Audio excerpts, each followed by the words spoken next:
আমাদের এখানে গ্রামে যাদের মাটির বাড়ি আছে তাদের মাটির বাড়ি বছরে দুবার করে যেন একবার নতুন হয়ে যায়। আসলে দুর্গাপূজার সময় মানে দুর্গাপূজার আগে আর এই গাজনের আগে 6 মাস পর পর আমাদের মাটির বাড়িতে আবার নতুন করে নাতা দেওয়া হয়, খড়ি মাটি দেওয়া হয়, মাটি দিয়ে ছদ দেওয়া হয়। আসলে মাটির বাড়ি যাদের আছে তাদের হয়তো খরচ বেশি করতে হয় না, কিন্তু শারীরিক পরিশ্রম একটু করতে হয়।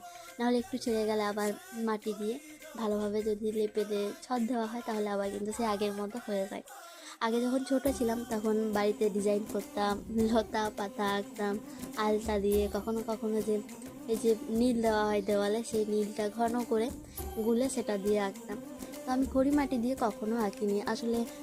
খড়ি মাটি মানে যেটা যেমন হতো, কখনো কখনো খড়ি মাটিটা একটু একটু লালচে হয়ে যেত, খুব একটা ফুটতো না, তার জন্য চেষ্টাও করিনি কখনো খড়ি মাটি দিয়ে।